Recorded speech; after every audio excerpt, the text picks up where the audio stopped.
నమస్తే, నేను మీ సతీష్. ఆంధ్రప్రదేశ్లో అసెంబ్లీ ఎన్నికలు దగ్గర పడుతున్న కొద్దీ అక్కడి రాజకీయాలు మాత్రం చాలా ఆసక్తికరంగా మారుతూ ఉన్నాయి. ప్రధానంగా అధికార పార్టీలో చోటు చేసుకుంటున్నటువంటి పరిణామాలు మాత్రం అనేక చర్చలకు దారితీస్తున్నటువంటి పరిస్థితి. మరి ఆంధ్రప్రదేశ్లో శరవేగంగా మారుతున్నటువంటి రాజకీయ సమీకరణాలపై మనతో విశ్లేషించేందుకు సీనియర్ జర్నలిస్ట్ డివిఎస్ గారు ఉన్నారు. సార్ నమస్కారం. నమస్తే సార్, ముఖ్యంగా రాజకీయాలు అందులోని ఎన్నికలు వచ్చేటువంటి సమయంలో చూస్తే చాలా ఇంట్రెస్టింగ్గా ఉంటాయి.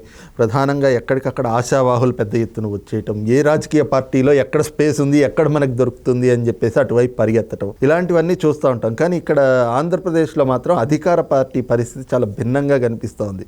ప్రధానంగా టికెట్ కోసం వచ్చే ఆశావాహుల కంటే కూడా టికెట్ ఇస్తామన్నా కూడా భయపడి వెళ్ళిపోతున్నటువంటి పరిస్థితులు ఎక్కువగా కనిపిస్తున్నాయి. దీనికి కారణం ఏమై ఉంటుంది సార్? అలాగే ముఖ్యంగా జగన్మోహన్ రెడ్డి గారికి సంబంధించి చూసుకుంటే ఆయన సొంత సామాజిక వర్గం కూడా ఈ రోజున ఆయనకి చాలా దూరం అయిపోయిన పరిస్థితులు కనిపిస్తున్నాయి. వీటికి కారణాలు ఏమై ఉంటాయి అనుకోవచ్చు? జగన్మోహన్ రెడ్డి విశ్వసనీయత. ఆయన నిన్న కూడా అసెంబ్లీలో అన్నాడు, విశ్వసనీయతకు మారు పేరు, నిలువెత్తు నిదర్శనం, పేటెంట్ నాదే అనే వ్యక్తి జగన్మోహన్ రెడ్డి తన కుటుంబం విశ్వసనీయతను ఎలా కోల్పోయాడు. షర్మిల, సునీత, చెల్లెళ్ళు దూరం అవటం, తల్లి దూరం అవ్వటం, ఇప్పుడు తన యొక్క ఎమ్మెల్యేలు, ఎంపీలు ఎలా దూరం అవుతున్నారు. అంటే తన శాసనసభ్యులు, పార్లమెంట్ సభ్యుల విశ్వసనీయతనే కోల్పోయిన జగన్మోహన్ రెడ్డి ప్రజల్లో తానే విశ్వసనీయమైన వ్యక్తిని ఆయన ఎలా చెప్పుకోగలుగుతున్నాడు? ఇప్పుడు ప్రజల్లో చర్చ, సందేహాలు అన్నమాట. నిన్న ఈరోజు తాజాగా కందుకూరు ఎమ్మెల్యే మాజీ మంత్రి ఆయన ఎవరు మహీధర్ రెడ్డి లోకేష్ బాబుని కలిశాడు. అంటే జగన్ బాధితులంతా క్యూ కడుతున్నారు. ముందు లోకేష్ని కలవడం, లోకేష్ వాళ్ళకి ఏదో ఆయింట్మెంటు, ఊండెడు, వాళ్ళ గాయాలు, చికిత్స, తెలుగుదేశం పార్టీ హాస్పిటల్లో జాయిన్ అయిపోవటం.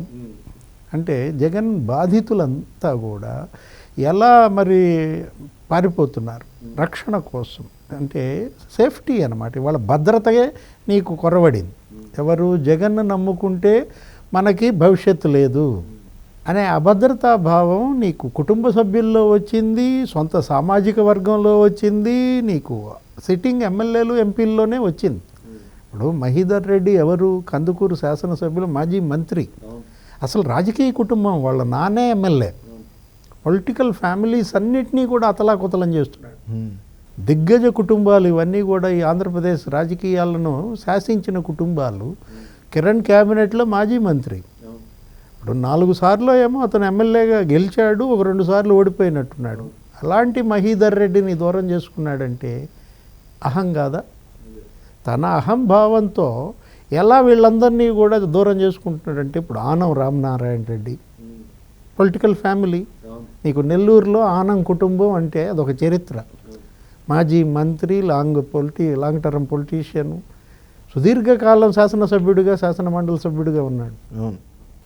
మేకపాటి చంద్రశేఖర్ రెడ్డి, అది రాజకీయ కుటుంబమే కదా. నీకు రాజమోహన్ రెడ్డి, ఇప్పుడు ఈ గౌతమ్ రెడ్డి, విక్రమ్ రెడ్డి, ఈ మేకపాటి కుటుంబం అసలు ఇతని కోసం త్యాగం చేసినాడు. చంద్రశేఖర్ రెడ్డి కూడా ఎమ్మెల్యేకి రిజైన్ చేసినాడు ఇతని కోసం. కోటంరెడ్డి, శ్రీధర్ రెడ్డి నీకు తెలుసు అసలు ఏది, అసలు రాజశేఖర్ రెడ్డి అంటే గొంతే కోసుకుంటానంటాడు. అలాంటి వీర విధేయుళ్ళు వీళ్ళని ఆయన దూరం చేసుకున్నాడంటే, అంటే ఎంత కళ్ళు నెత్తికెక్కాయి, ఎంతగా అహంభావం పెరిగిపోయింది. నీకు సొంత సామాజిక వర్గాన్ని విశ్వసనీయతే కోల్పోయాడంటే మనం ఇదన్నమాట. ఇప్పుడు నువ్వు ఆల్రెడీ అన్నావు కదా, ఫ్యామిలీలోనే విశ్వసనీయత పోవటం అనేది, ఇంకా అది అసలు ఏ కుటుంబ పెద్దకు కూడా రానటువంటి తలవంపులు అన్నమాట. జగన్మోహన్ రెడ్డిని అన్నని చెల్లెళ్ళు తిరగబాటు చేయటం అంటే ఆదిమూలం చెప్పాడు కదా నీకు సచివేడు ఎమ్మెల్యే ఏమని, అసలు మాకేముంది అక్కడ, పెత్తనం ఏముంది, వాళ్ళ కాళ్ళకు మొక్కితేనే మాకు సీట్ల. ఎంపీ టికెట్ ఇచ్చారు అతనికి, ఎవరికి? ఆదిమూలంకి. నీ టికెట్ వద్దు, నువ్వు వద్దన్నాడు. నీ టికెట్కో దండం, నీకో దండం అని చెప్పి పారిపోతున్నారు అన్నమాట. అంటే పార్లమెంటుకి టికెట్ ఇచ్చినాడే నాకు వద్దు మొర్రు అని చెప్పి లోకేష్ని కలిసి తెలుగుదేశంకి మద్దతు ప్రకటించడం అంటే, పార్థసారథి చెప్పారు కదా, బీసీ మాజీ మంత్రి, సీనియర్ పొలిటీషియన్ అన్నమాట. వీళ్ళ నాన్న క్యాబినెట్లో చేసిన వాళ్ళు వీళ్ళంతా కూడా. పార్థసారథి ఏమన్నాడు, నాకు జనంలో గుర్తింపు ఉంది కానండి, జగన్ దగ్గర గుర్తింపు లేదు.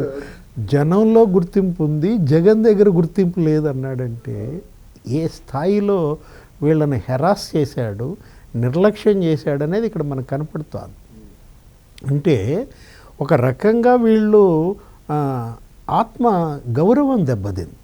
ఏది ఈ జొన్నలగడ్డ పద్మావతి నేను వెళ్ళి కాళ్ళు పట్టుకోవాలని అడిగింది. అంటే పెద్దిరెడ్డి రామచంద్రారెడ్డి ఈ విధంగా చేస్తున్నాడని. వాళ్ళ యొక్క దాష్టీకాలు, ఈ కొన్ని కుటుంబాలు ఏ విధంగా బీసీ ఎస్సీ ఎస్టీ ముస్లింల మీద హెరాస్మెంట్ జరిగిందనేది మనం వరుసపెట్టి చెప్పారు. వీళ్ళంతా చిలవలు పలవలుగా ఎవరు, ఎలీజా అదే కదా, చింతలపూడి, అతన్ని ఎంపీ చేయమంటారు. అతన్ని నాకు సీటు ఏలూరు ఎంపీ వద్దు ఏవద్దు అన్నాడు అతను. అర్ధర్ ఎక్కడది, అర్ధర్ అంటే బైరెడ్డి సిద్ధార్థ రెడ్డి బాధితుడు. అసలు వీళ్ళందరినీ కౌన్సిలింగ్కి పిలిపించి జగన్మోహన్ రెడ్డి సర్వేలు మీకు వ్యతిరేకంగా వస్తున్నాయి, మీ కష్టం మీరు గెలవటం అంటే వాళ్ళు ఒకసారి ఫజిల్ అయిపోతున్నారు. అసలు మా మీద వ్యతిరేకత ఎందుకు ఉంటుంది? మీరు చెప్పినట్టే మేము చేసాం కదా, మేమేమైనా సొంతంగా చేస్తే మా మీద వ్యతిరేకత ఉంటుందండి.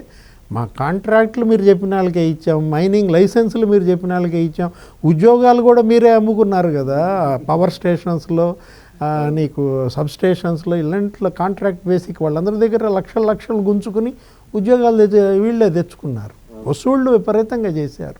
ఇలాంటి పరిస్థితుల్లో అక్కడ నీకు ఏమాత్రం నీకు ఆత్మగౌరవంతో బతికే పరిస్థితి లేదు అని గ్రహించారు కాబట్టే వరుసపెట్టి క్యూ కట్టారన్నమాట. స్వతంత్ర భారతదేశ చరిత్రలో మనం ఇన్ని రాజకీయ పార్టీలు చూసాం సతీష్.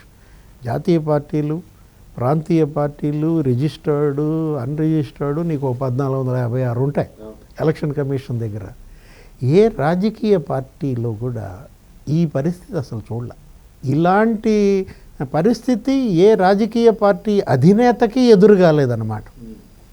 విశ్వసనీయత కోల్పోవడం అనేది నీకు పార్టీలో, కుటుంబంలో, సొంత సామాజిక వర్గంలో వెరీ పిటీ, అసలు ట్రాజడీ అన్నమాట.